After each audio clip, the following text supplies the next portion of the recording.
Lunges are one of the most universally hated exercises in the calisthenics and leg training universe, but they don't have to be. In fact, they shouldn't be. So in today's video, I'm going to be sharing with you my top tips on how to make lunges more rewarding, more effective, and just flat out not suck. So tip number one is think of lunges as basically just alternating single leg squats with rear leg assist, sometimes done in a stepping motion. So in that regard, however you normally squat, you should have very close to the same type of lower body positioning in the bottom of your lunges. It shouldn't be something that's drastically different where you're moving in different body positions. So think of when you step down, you're just simply squatting down on your front leg. Also, make it a point not to let that back leg drag way back as if you're trying to improve some sort of like a front split sort of situation. This typically causes your hips to rotate a little bit more and have a lot less stability when you're doing your lunges. So bring it back and almost make it more like you're trying to keep the thigh of your rear leg more vertical on each lunge. In addition, make sure you have at least a little bit of width to your lunge. You don't want to feel like you're walking some sort of tightrope when you're doing your lunges. Have a little bit of width. However, do keep the foot and the knee of the front leg fairly close to your center line. Yes, that's going to cause a little bit of an inward slant in your thigh, which is perfectly fine and safe. So that back leg's going to trail outwards just a hair, and that's going to make it feel a lot more solid and secure. Do your best to try to keep as much of your body weight onto your front leg. Don't have your weight 50-50 with a distribution.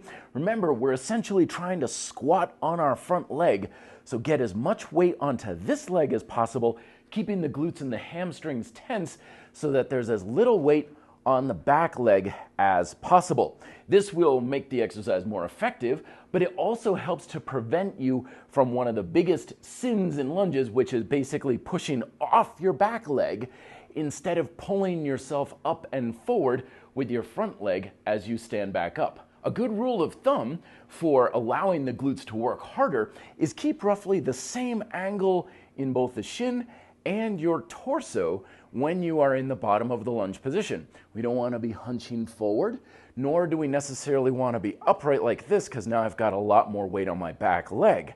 Keeping roughly the same angle will help to engage the glutes more, give you more stability, and keep your weight evenly distributed onto that front leg. Keep in mind that these techniques will make lunges more challenging. So if you're loading with external loads, you're probably not going to need or even use nearly as much weight.